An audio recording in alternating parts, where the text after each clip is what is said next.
Hello everyone, and welcome to today's webinar, How to Create a Culture of Feedback and Why You Should. We're so excited you're joining us today, and we have a lot of great content on deck for you. My name is Shelly Myers. I'm on the partner team over at Bamboo HR, and we're really excited to have Lattice and Liz Weber joining us for today's webinar. I'm going to get to them in just a second because our panelists are incredible. But before we jump in, I just want to go over a few housekeeping items for you. Please feel free to submit questions throughout the webinar using the chat feature on the bottom of your screen. We're going to do a Q&A session at the end, time permitting, and we're going to address as many questions as we can, so keep those coming throughout the entire webinar. Also, we're going to send out a copy of the slide deck and a recording of this webinar to everyone who registered within the next 3 business days. So go ahead and check your inbox and possibly your spam folder for both of those items.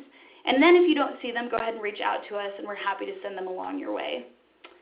Lastly, this webinar does qualify for 1 hour of SHRM credit.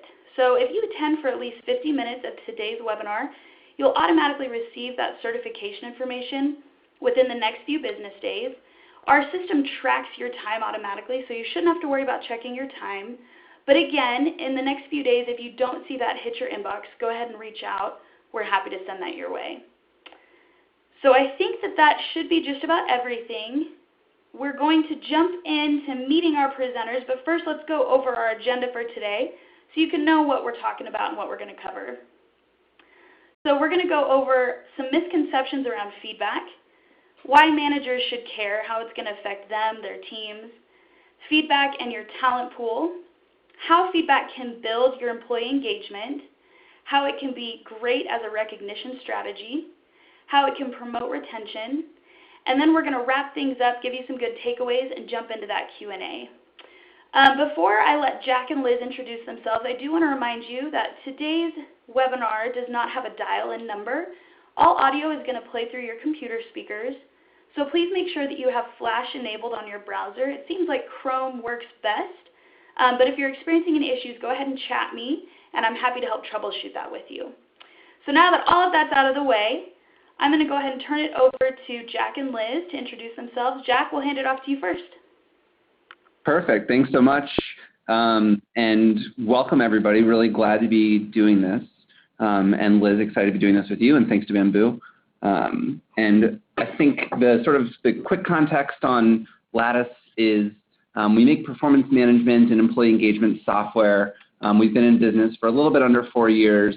And we really believe that companies can build great cultures when they invest in their employees' success and growth, and that great cultures are going to lead to great businesses.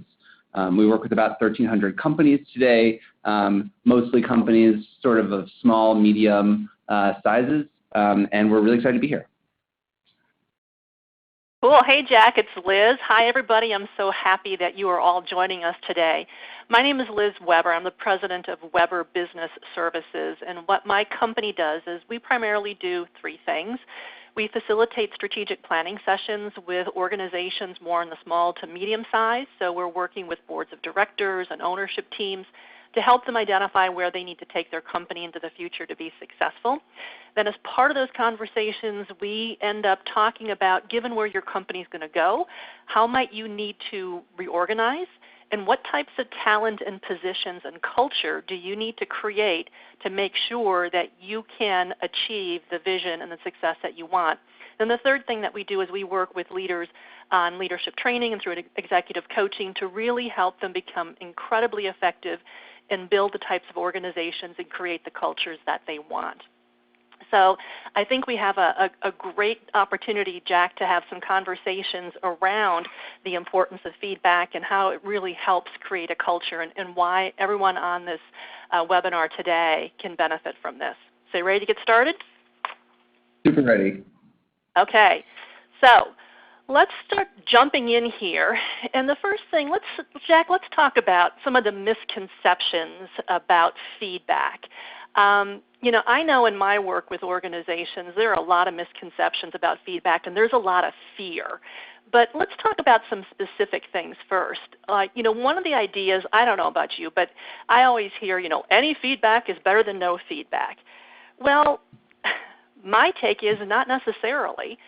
because number one, if you don't think before you speak, what you say may not be on point, it might be offensive, and it might be downright hurtful.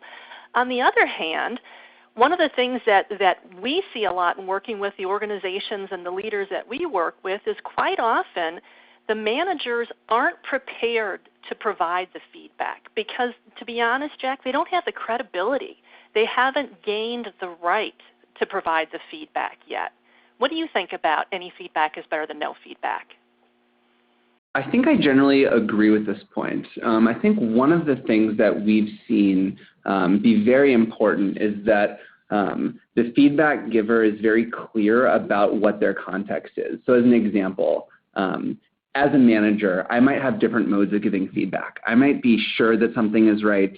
I might be in brainstorm mode. I might be just testing an idea with somebody. And I think where things can really get missed, and to your point, when a manager is sort of not in a position to do it, is when someone is giving feedback that's not being sort of heard at the correct resolution.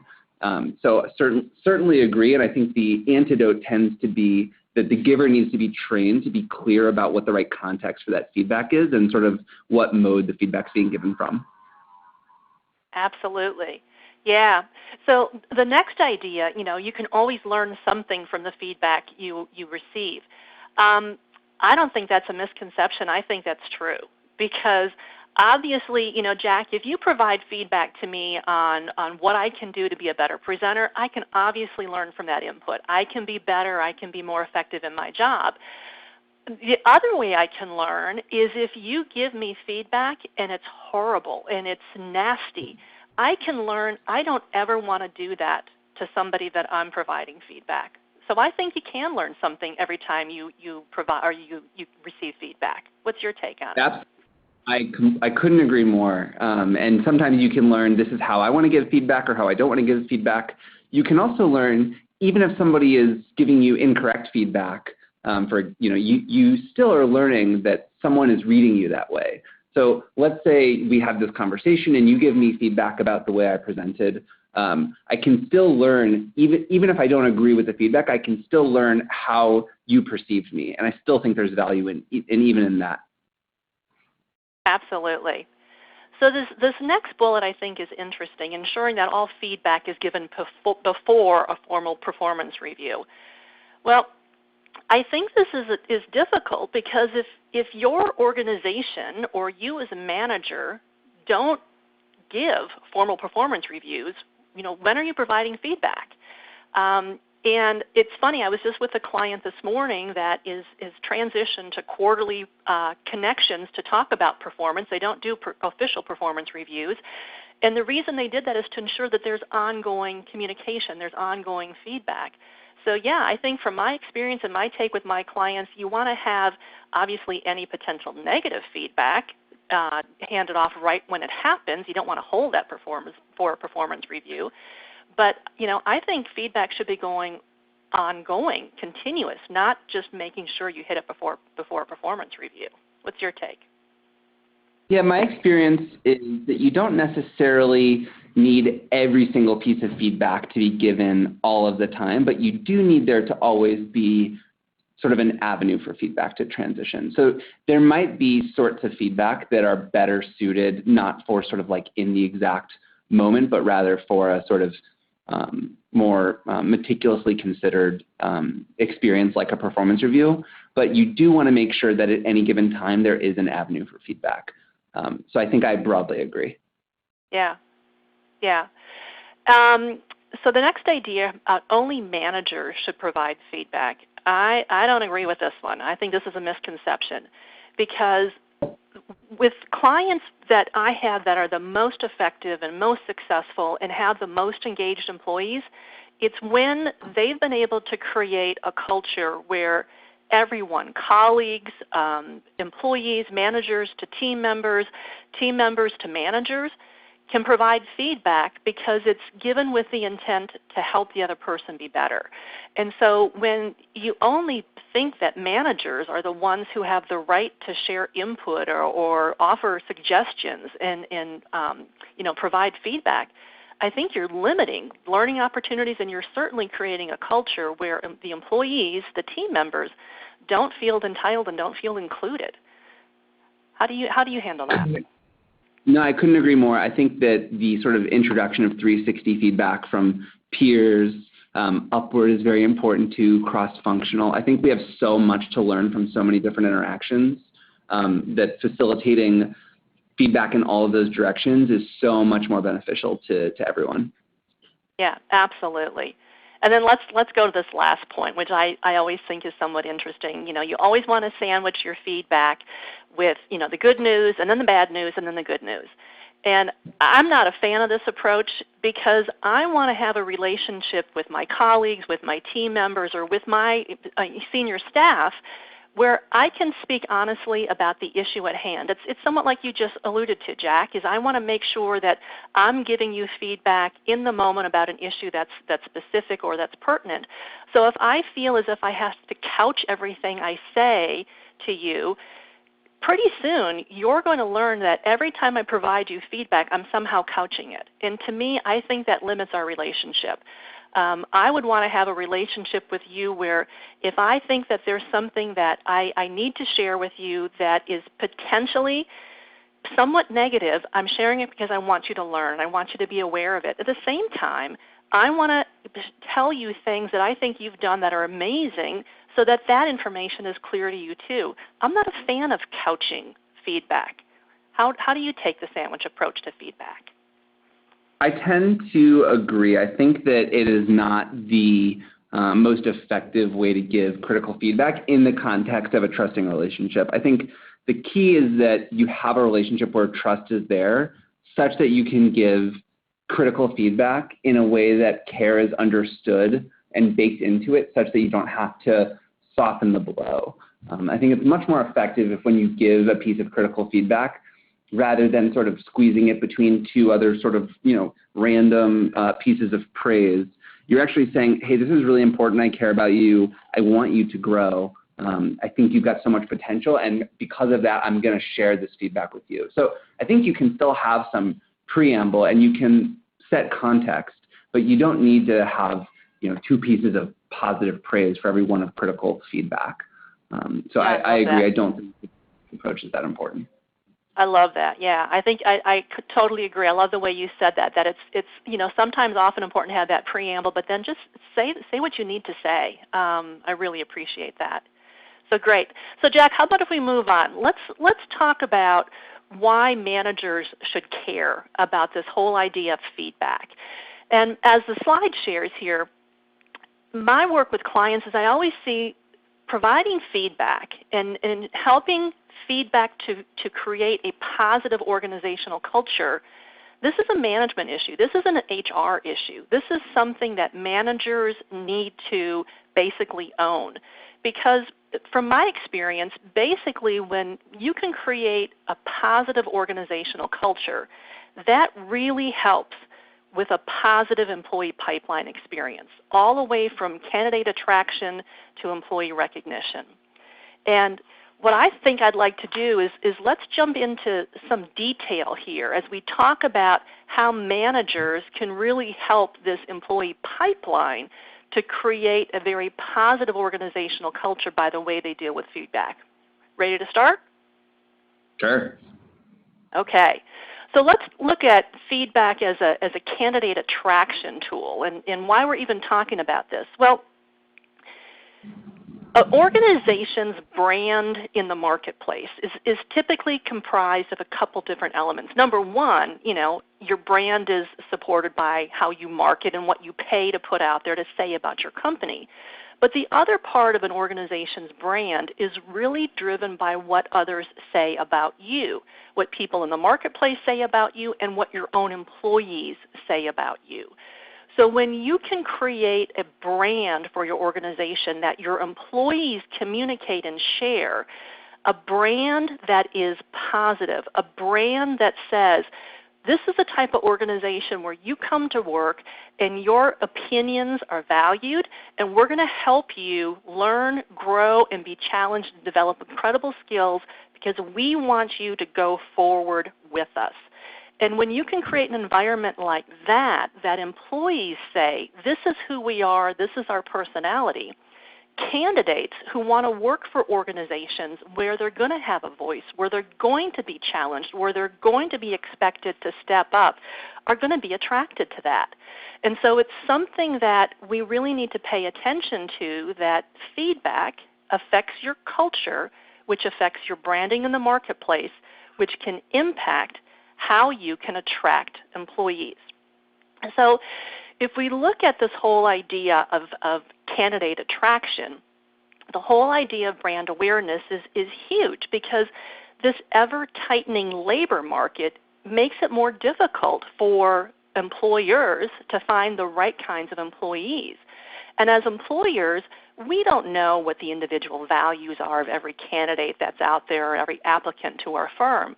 So the best thing that we can do is really promote the type of organization we are, the type of personality we have, the type of culture we have, and the expectations that we have of ourselves as leaders, and the expectations we have of every employee or team member who works for us.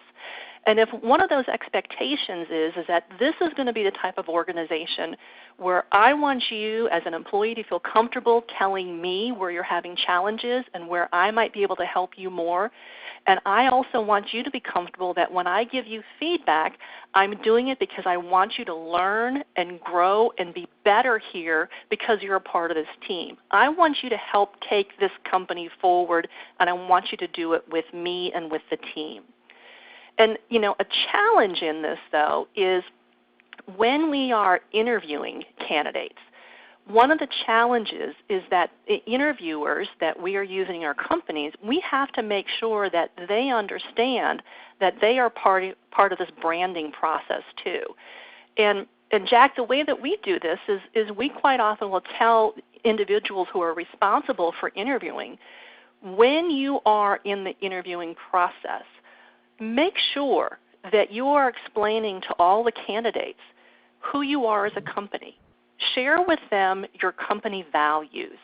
The company values are basically the house rules. They're the expectations of behavior of everyone who works for the company or who volunteers in the organization if you're a nonprofit or association. But the values establish those rules of behavior that are expected day in and day out. They also help shape culture. And if one of your values is be open to feedback, that's a house rule of that organization. It serves the same purpose as the rule of your home when you have someone come over to your house. I mean, you may have a house rule that people are not allowed to swear in your house, or they're not allowed to smoke in your house. And if I disagree with those values and those house rules, then that's fine. I just won't visit you at your home. And a company has the same right to have values like that. So if expecting and being open to feedback is part of a company value, that creates culture, that helps with branding, and the interviewers need to share that with candidates during the interview process so they're aware that this is going to be an expectation when they work for the company. And as such, Jack, you alluded to this earlier, it's so important that every person who is responsible for interviewing in a company is trained and they understand how to interview properly so that they can get that information on culture out there. Okay, Jack, I'm going to flip it over to you now and have you share information on feedback and employee engagement. Great. And Liz, I love what you said about sharing your values and exposing who you are during the interview process. I think that is so important, and I think it's very tempting, both as companies who are struggling to attract talent, or as employees who are, of course, looking for a role at a company. It's very tempting to try to show a side of us that we think the other wants to see. But for long-term culture, both for the success of the employee and for the company, it's so much more important to think of the interview the way that you described, where you're sort of revealing yourself, your values, what you care about, and you're more like hitting a tuning fork and trying to find what resonates, rather than trying to sort of mold yourself to what you think the other person wants. So I couldn't agree with that more, and I think that sets the backdrop for creating an engaged workforce, the type of culture that you want. So I give that all of the strongest +1 I can. So as we talk about feedback and employee engagement and sort of how do you use feedback as a tool to your advantage, we kind of think about why are we doing this? What are the potential impacts of feedback and how it can matter? The first thing I would point out is that when employees are heard, they feel valued. Feedback is very much a two-way street. Feedback goes between employees. It goes from sort of the company to employees, from employees to the company. Being part of a feedback culture is important because it makes employees, it gives employees the sense that their whole person is being seen, being understood, being cared about. That's what creates the sense of being valued. Certainly we want our skills to be recognized. We want sort of the attributes that we bring to bear for the company. We want that to be recognized. We want it to be held in esteem. But what makes us feel valued is when we as a person are valued. And that comes from the sense of being heard as a whole person. And there was an interesting stat from Facebook where they did engagement surveys. It turned out, forget even the results of the engagement surveys, the fact that they did engagement surveys and the people who participated in them felt more engaged. So the simple process of listening to your employees is the beginning of it.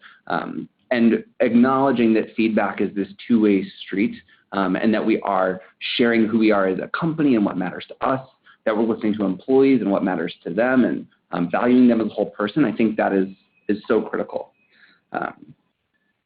So going into feedback, and when I'm talking about feedback in this context, I'm talking about sort of constructive feedback. I'm talking about sort of the type of feedback where, like Liz mentioned before, where it's not sort of the, it's not the feedback sandwich. It is feedback that comes from a caring place in the interest of helping the employee grow. That sort of feedback is a key investment into employee growth. This is the way that we get better. This is how this is a huge part of the value of working in a team rather than by ourselves. This is how we understand how we're being perceived, how our work is contributing, how we can get better. And feedback is, it's often described as a gift. And part of why it's a gift is because there is some sacrifice in giving it. It's often uncomfortable. It often requires us to give a lot of critical thought. It requires us to have a certain confrontation at times. But it is so valuable to people. When you think about the moments in your career where you've had a real realization, where you've been told something that was very impactful to you that then made you grow, when you think about an excellent manager that you had, usually these were not devoid of the type of critical feedback that we're talking about here. And so one of the things that we want to do is create a kind of culture where this stuff is doable, where it's comfortable for people. And we'll talk about sort of different techniques for how you can build that, but understanding that it is one of the most important investments that you can sort of train your team on, that you can establish as a cultural norm is going to be huge for employee growth. And maximizing engagement within a well-rounded feedback culture has two components. There are supporters and there are challengers, and these are both very important components for one's network. We actually need both of these. We need people who challenge us and who push us to do more, and we need people who support us and are just there for us. Oftentimes you're able to get this in the same person. Oftentimes you are able to have your best supporters be your biggest challengers.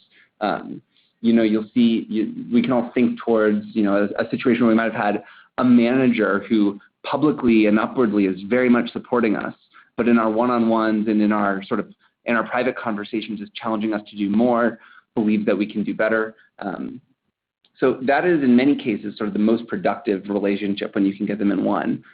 It doesn't always have to be that way. But in general, when we think about sort of building a well-rounded feedback culture, we want to make sure that we have both of these components. We want to, in sort of cultural nirvana, we would have it be the case that all employees felt both deeply supported and challenged to their potential. We don't want to be sort of breaking employees and pushing them too far, but we do want people to be at their edge of growth. That's where learning happens, when people are stretched, when they're challenged, when there are people around them who are asking them to strive for more greatness because they believe in them. That's the type of culture where employees grow the most, and that's where employees will end up being the most satisfied. And when we think about the way to establish a feedback culture, particularly as people leaders, when we think through HR teams or sort of company leadership, the typical venue that we have to work through is our managers. Managers are so capable of setting the precedent for feedback and for building the type of cultures that we need to be very careful with sort of the way that we set up these relationships. Managers have, of course, they've been given the right to sort of manage their teams. But this is different than leadership. Leadership is something that is sort of earned, something that you build through trust.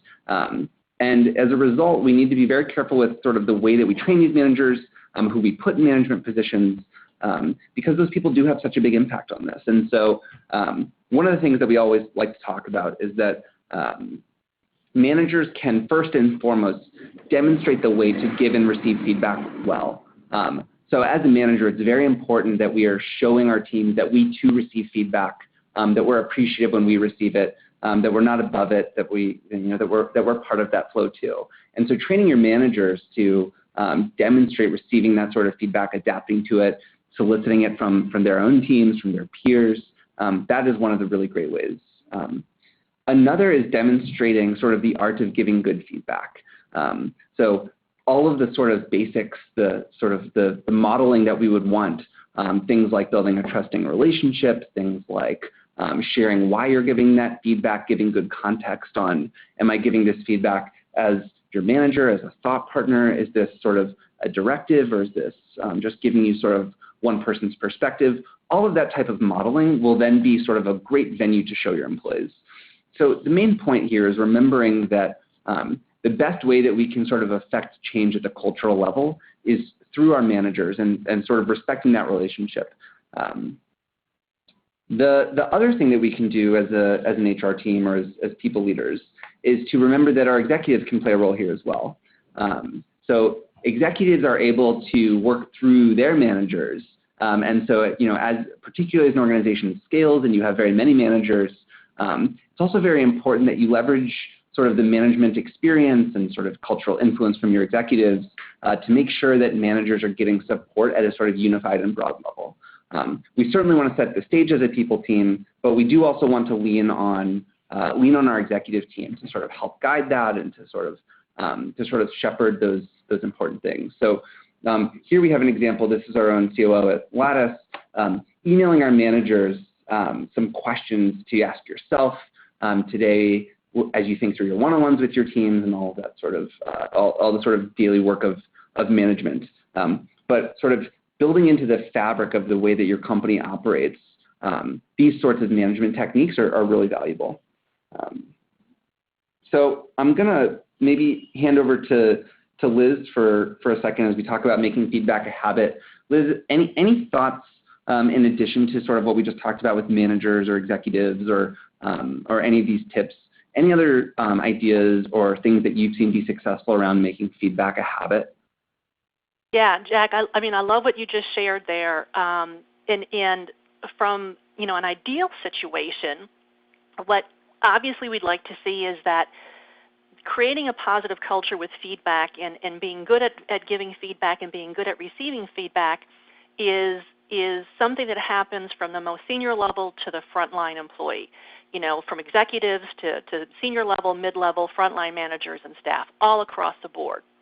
And it's really imperative that the executive staff be on board and model, like you just shared with your slide that your COO did, that this is who we are and this is what I believe in every day. But one thing I wanted to share also that I'm sure some of the people listening to this experience, because I've seen this with some of my clients, is they'll say, well, I believe all this, I understand all this, but this doesn't happen in my organization. So what do I do? And one of the things that I share is within your zone of influence, you model the type of leader and the type of culture you want to create. So if you're a team leader, if you're a department head, if you're a manager, if you're a project manager, and you don't believe the overall organizational culture around you is supportive of feedback, that doesn't prohibit you within your zone of influence to create that kind of a culture with your own team. And so I just wanted to add that before we move on to this next idea of making feedback a habit. Did you want to add anything about this zone of influence, Jack? No, I love that though, and that the idea that sort of we each sort of start our own work kind of on our own personal front. I think that is the exact right mentality, and it starts with us as people leaders, but then it sort of we even modeling that ourselves, that this is how I can have an impact, and that everyone starts with themselves, and that cultural impact starts with the individual. I think is a perfect point. Right. Yeah. Okay, so let's talk about making feedback a habit in your organization. And the ideas that we're going to cover here are simply ideas, so it's a matter of identifying what's going to work best for you, what's going to work best for the organization. But a couple ways of making feedback a habit are structured feedback days. And what these are, in many organizations will typically set aside certain days out of the year where it's time to fill out forms if that's what you're going to do, but provide feedback and share feedback through strategy sessions. One of the things that I do with my clients when we're doing strategic planning sessions is every quarter before you update the board of directors on the strategic plan, the management team will get together and we'll identify, so where are we on the plan, what's happening, what's not happening. And during those conversations, invariably, we start having feedback sessions with all levels of managers of what's happening, what's not happening, and where can we enhance performance going forward so that the next quarter we have a better delivery of results. And so that's one example from a corporate strategic level of what structured feedback can look like. From an individual manager to an employee level or an organization level, this might be select days out of the quarter, out of a month, out of a year, where you sit down and provide feedback to employees specifically about a project, specifically about certain aspects of their professional development that you've been tracking with them, or specifically about their growth plans over the next year. Jack, do you want to add anything about feedback days? One thing that we've done that's been really cool has been little breakout groups, either with the exec team or they'll do it with their leadership teams, of basically an exercise that is structured around I like and I wish. And so you might have a group of 3 to 5 people who will sort of sit together maybe for an hour, write down each of the things that they like about the work with each other, things that they wish, and share that feedback with each other in a group context. Of course, this only works if you have trust at sort of a group level. If not, you can also do this in a one-on-one setting. But asking people to both name something that they really like about that person and that they wish to sort of improve is we found to be a very powerful kind of framework for and I don't want to say enforcing, but for encouraging people to give sort of structured feedback like that. So those I like, I wish feedback sessions in a group have been really helpful for us. That's beautiful. I like that. Are there any specific feedback tools, Jack, that you and the team at Lattice use that you've seen leveraged elsewhere that work really well? Well, we wouldn't be Lattice if we didn't use Lattice. So we do use our own product, both for ongoing feedback and for performance reviews and for one-on-ones and all this sort of stuff. I think in general, I think having just some place where people are encouraged to give this kind of feedback and where it's built into the fabric of, hey, we're investing in products and in sort of processes for this stuff, I think is important from a signal perspective. But, of course, it's the content itself that matters the most. Yeah, excellent. So regular one-on-one meetings, I think one of the things that I find most interesting when I'm working with a new client and we start talking about feedback and having conversations with staff, I'm honestly surprised at the number of managers who are just not comfortable just talking to staff. And so, scheduling regular one-on-one meetings where you sit down with your team, with your associates, with your volunteers, and one-on-one just talk about, so tell me about your job, tell me about the project that you're working on. I don't need a progress update report. Just tell me your general feel about it. Tell me about some of the challenges, and let's talk a little bit about it.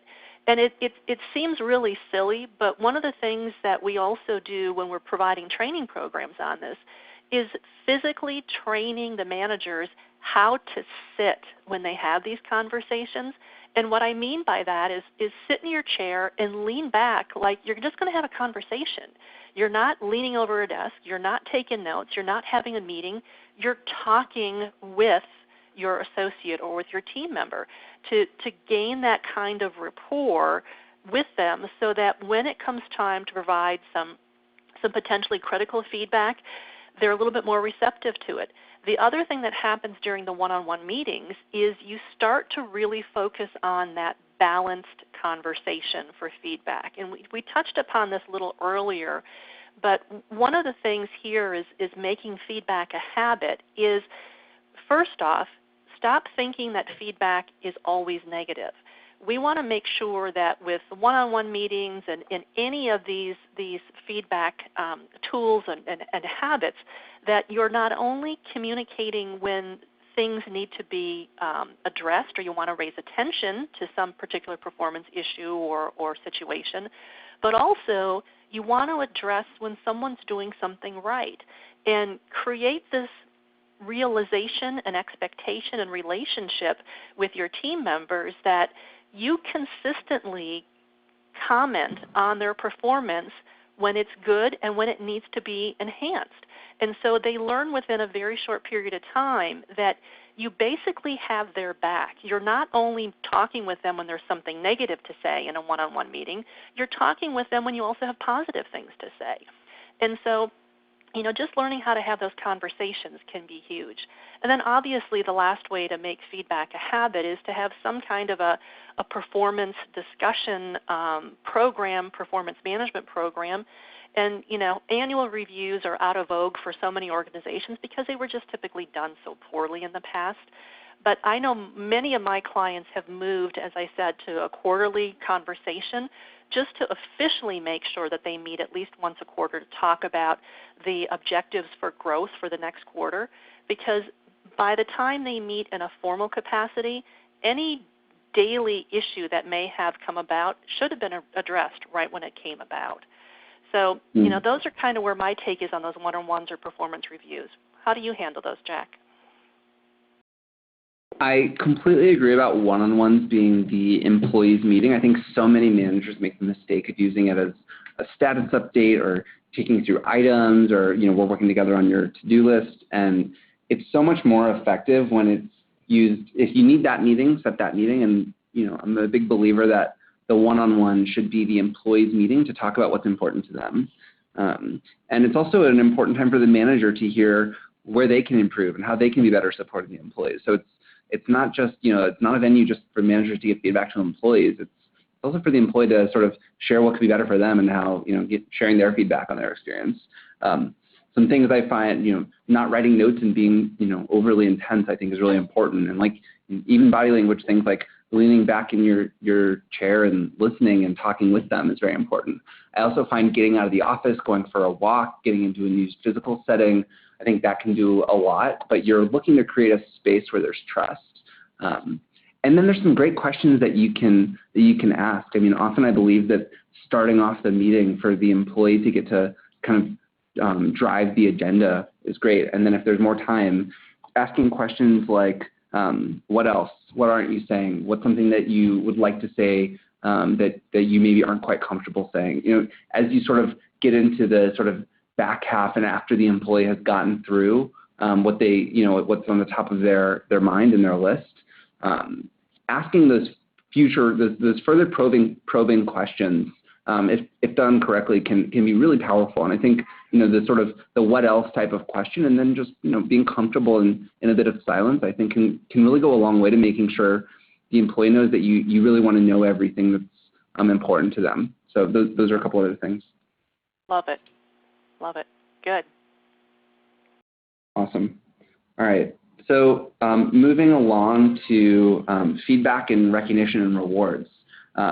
This is always an interesting topic of how do you sort of connect rewards and recognition, and how does the feedback culture fit into the benefits of working for your company. So maybe I would, our view has always been that feedback is such an integral part of what makes it worthwhile to work at a company, and what sort of helps drive the satisfaction that you get from contributing well to a team and to developing personally. Liz, I'd love to hear how you sort of think about this just at a high level. Oh yeah, absolutely. It's one of these things where getting into this mindset that recognition and rewards sometimes can be the intangible, and just having a culture where trust, transparency, honesty, candor through really good feedback is part of that, really can help shape the culture. And I think, Jack, if we move to this next slide, we can maybe get some more specifics into what we're talking about here. Because recognition comes in many forms. It's typically, raises and bonuses or public praise and things like that. But it doesn't have to be necessarily money. It doesn't have to be something tangible if a company can't afford it. Recognition can be feedback that's given in a public forum. Simply telling the whole group, oh my gosh, guys, Jack was amazing today, is feedback for you, but public praise for everyone else as well. Intentional specific notes so that the person understands exactly what you are acknowledging and providing feedback on. Instead of saying something like, oh, you're always awesome, just something that just popped in my mind is a number of years ago, we were working on a project that had a really, really tight deadline, and my team just jumped on it and got it done. And I went and made the delivery to the client, and I came back, and the staff was kind of wandering around the office before they left, and it was a Friday evening. And it was just a silly thing in my head because the group wanted to disperse and go home, and so all I did was I had a sticky note pad on my desk, and I drew stars, handwritten stars, and I gave everybody on the team a star. I was like, thank you guys, this was amazing, and we all went home for the weekend. Well, Monday morning I came back to the office, and I was working through things at my desk, and I could feel someone lurking in my doorway, and I looked up, and it was one of the team members who had left early on Friday. And she looked crestfallen. And I said, what's wrong? And she said, I didn't get my star. And in that moment, it just resonated with me that it doesn't matter how expensive, but recognition and feedback for a job well done matters so deeply to people. And if everybody else is included and someone is not, it's hurtful and they feel it. So it was a huge lesson that I learned. And effective feedback means the world to people.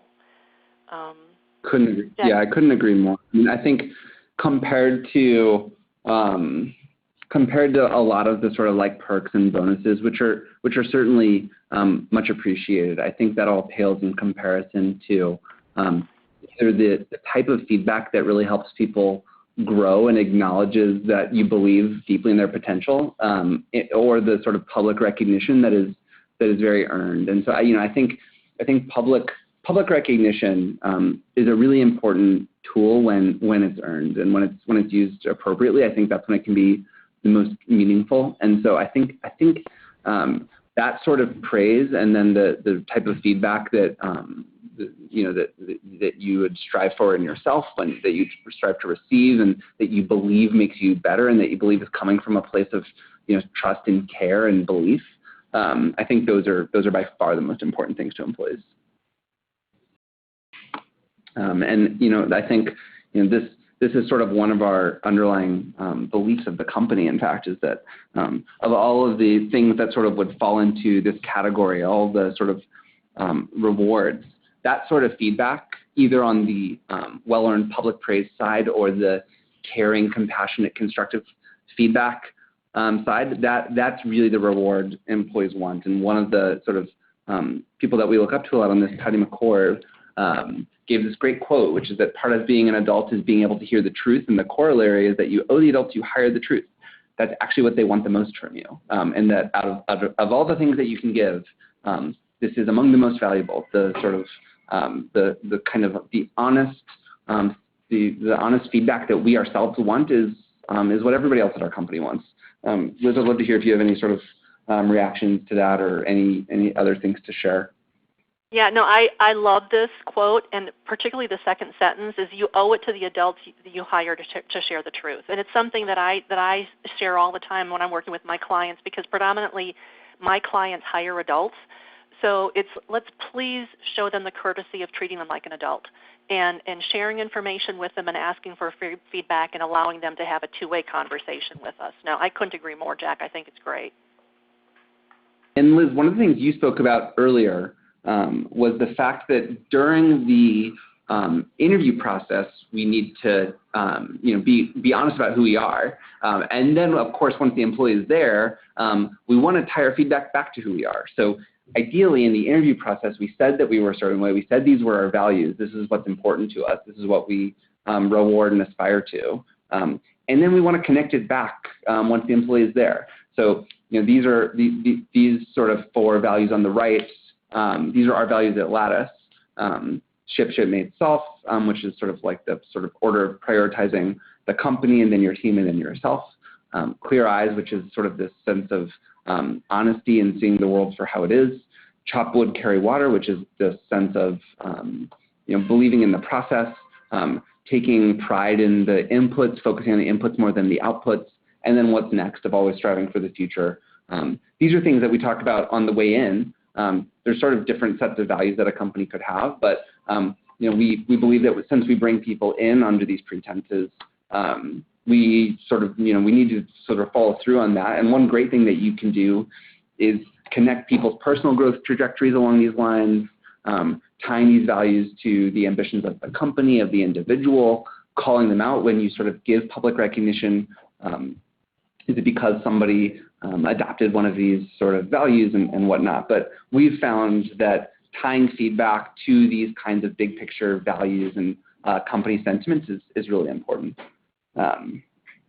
And then one more point on all of this is that there's such thing as praise overload, and we spoke about this a little bit, but being really intentional about the feedback, specifically the positive feedback, is really important. And so telling people they did a great job when they kind of know that they did a great job and you're recognizing that means a lot. Telling somebody that they did a great job when they know they kind of didn't do one, and when they might have the sense that you're not being honest with them, or that you aren't sort of sharing the full picture, or that you're holding back, or maybe you don't trust them with critical feedback, then it can kind of have the opposite of the intended feedback. And kind of going back to what we talked about earlier with having a supporter and a challenger network, and on the idea of, we owe the adults that we hire that level of respect, it's really important not to overload. It's really important to give praise where it's due and to give critical feedback where you believe it can help and where you believe it should be. And so that's kind of like a final piece on this.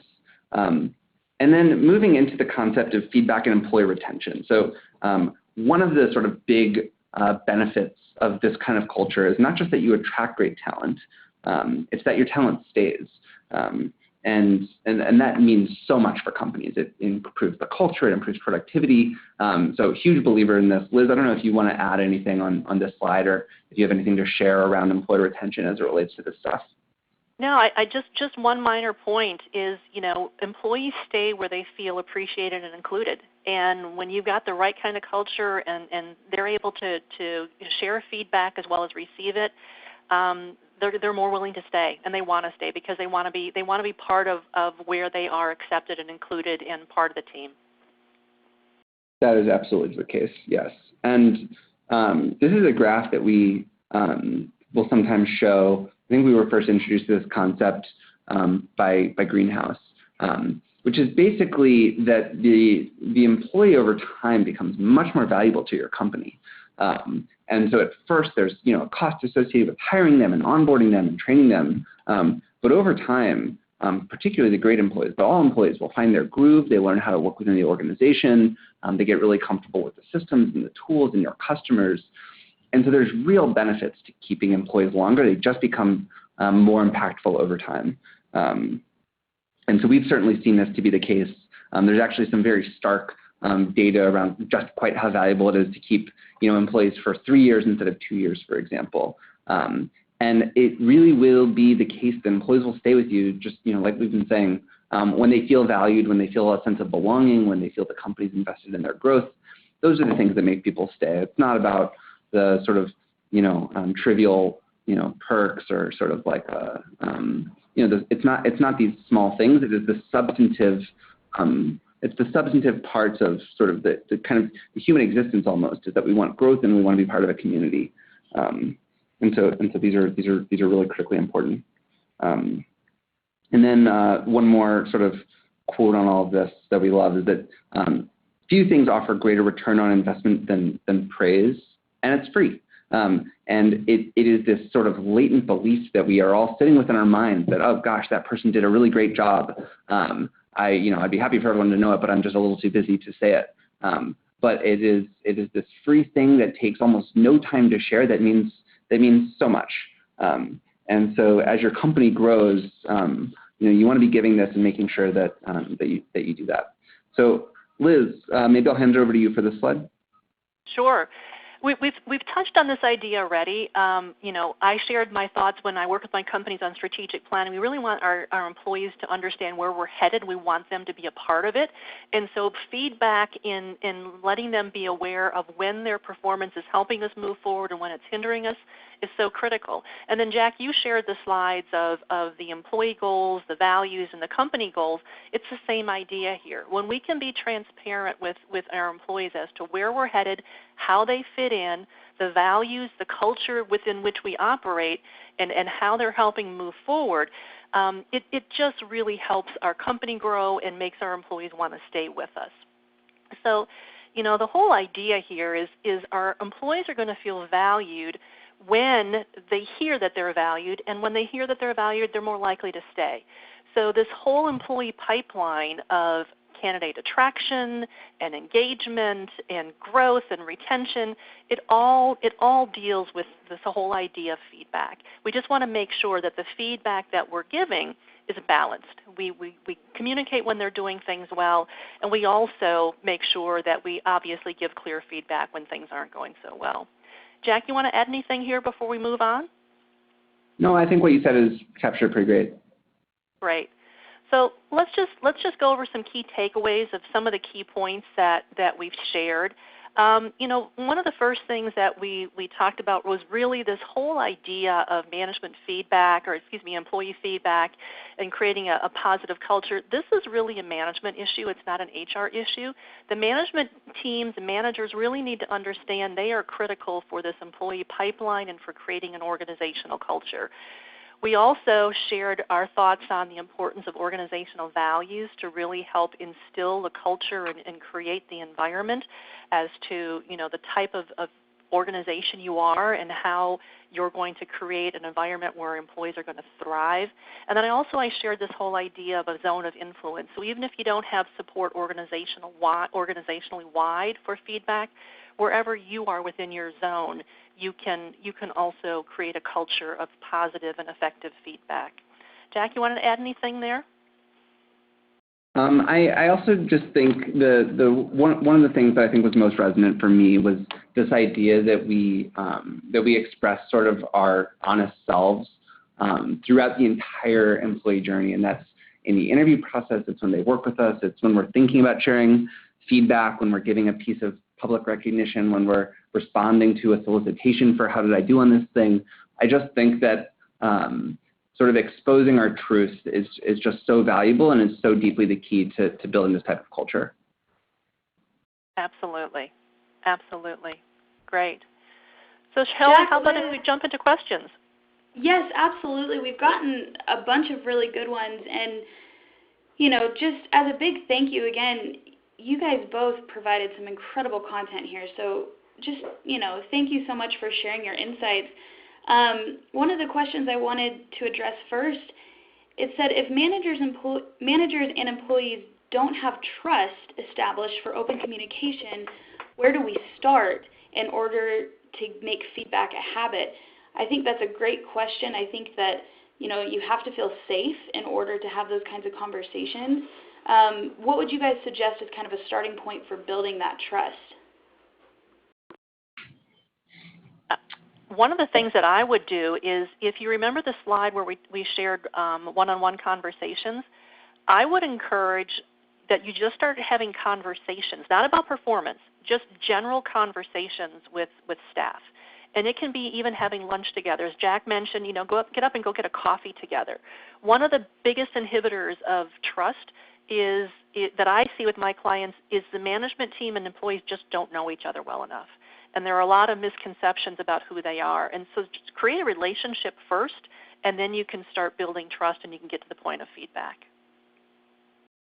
Yeah, I think that's right, and I think that it is ultimately one of a manager's most important responsibilities to create a dynamic of trust with their teams. And so, of course, it's not always the manager's fault if there's not trust in that relationship, but it is the manager's responsibility to create the type of dynamic with their employee one way or another. And so that is something that I would, if that's the case, I would diagnose it. I would understand why. I would be talking to that manager. I'd probably be looking to see, are they struggling to build trust with others on their teams, or is this an isolated issue? But then I would be working with tips for them for how to sort of build that. And it's things like, proving to them that you care and are invested in their growth. A lot of it is sort of time, not just time in the office, but getting some time out of the office, either through one-on-one meetings or whatever. But so I would sort of work through it that way, but with a lens that it is one of the most important responsibilities of the manager to build that relationship. Excellent. And I think that also answers another question we got about, helping employees to not feel defensive. If they understand that there's a relationship established there and that there's trust and safety, I think that definitely helps in kind of squishing that automatic defensive response. So I appreciate both of those. We've got a ton of good questions. I want to try to get to one or two more. For our audience, if you want, please reach out to Jack and Liz, connect with them on LinkedIn. You could send some of these questions their way, and when they have a free minute, I know they're both so busy, but they might be able to kind of help answer some of these one-on-one with you. But just a couple more quick questions that I wanted to touch on. So someone asked, what should the pace be for these reviews? We talked about doing them quarterly, but then if you're doing them quarterly, how robust are those reviews? Can you kind of just give a little bit of a baseline for where they could start on reviews and what those should kind of look like throughout the year? I can share our view. In general, we find, so there's no one size fits all, but in general, we are seeing more and more companies trend towards twice-a-year reviews. I think that once a year is not quite enough. Quarterly can be a lot, particularly if you're doing 360s. So generally, we find if you're going to do peer feedback and whatnot, that twice a year is about the right cadence, and then you might intersperse with quarterly just employee manager, very lightweight check-ins as well. But we're definitely finding that is the cadence that many companies are trending towards. Yeah, and I'll just add for the clients of mine that are doing quarterlies, they are not doing full 360s every quarter. The quarterlies are more times to connect, to review maybe one or two of the developmental objectives, but really more just to talk. And so they are much more informal, and they are not full 360s. So it's a matter of pacing. Fantastic. I love that. And if you are doing those regular one-on-ones, hopefully you're kind of addressing issues on both sides, manager and employee issues, and you have that regular feedback, so those more official reviews can focus on, performance or compensation or, other things that you're not getting to talk about regularly. Love both of those. Okay, last question, and then we'll go ahead and wrap up. So when starting to send surveys or acquire feedback, would you start small with a less important issue that can be quickly changed or addressed versus a large issue that may take more time to resolve? And the example they gave was, changing free lunch options versus asking directly about culture and work conditions. So, do we ease into it and we start with something little, or do you just kind of go guns blazing and start with a big topic right away? I'll start on that one. It depends. And as you were reading the question, Shelley, I'm thinking of one of the hospital systems that we worked with, because they hadn't really responded to their engagement surveys for the previous years, 3 years, even though they had issued them. And so we started with targeted small questions that they could take action on to show that they were finally engaging with their own employees. So in that particular situation, this hospital actually asked questions about changing their cafeteria schedules and meals. So my answer is it depends. What is the relationship within the organization? And do you need to rebuild trust? And if you do, I would suggest you do a couple quick hit solutions so that you can prove that you are actually listening and doing something about it, and then you can get to the more larger scale esoteric questions. I agree that it depends is true, and it's not always the same. I would say that if possible, it depends, given that if you can, go for the real stuff. Like if you've got the type of relationship where you believe you can sort of stomach it, an employee who is both frustrated about the snacks and feels like they're not connected to the company's mission, and all you do is talk about the snacks, they would really probably love to talk about the company mission and how they can be part of it. And so, if you're able to, I think talking about the sort of deeper, richer stuff is where to go. And of course, you can ask about both. But sort of like Liz mentioned, there will be instances where either for historical reasons or just that there's too much going on or a little bit of trust was burned, where you actually do need to build that sort of trust battery back up, just like you would in a one-on-one relationship. And in those cases, judgment should be used, and you should likely start with sort of smaller things and build up to the bigger stuff. Excellent. Thank you so much, guys. Well, we're right at the top of the hour. We're a couple minutes over. I don't want to keep anybody. But obviously, huge thank you to Jack and Liz for some incredible content today. Thank you for doing some deep dives and giving us some good takeaways of what we can start doing now. I just keep thinking about one thing Liz said where, maybe your whole organization isn't on board with certain things right now, but you have a sphere of influence, and so you can start there, and you can start somewhere. And really that's what HR is all about, right? It's about human relationships. So big thank you to both of you for joining us. Obviously, big thanks to Lattice for helping sponsor this webinar with us. Feel free to follow both of us on social media. Also check out Liz's page, see what good content we all have. And then again, please feel free to connect with both Liz and Jack on LinkedIn. I'm sure they would love to answer some questions if you have some follow-up. And then as a last reminder, we'll be sending out the slide deck and a recording of the webinar within the next 3 business days. And if you attended for at least 50 minutes, we'll also be sending out that SHRM credit to you as well. Big thanks. I hope the rest of your day is great, and we hope to see you at our next webinar. Thanks so much.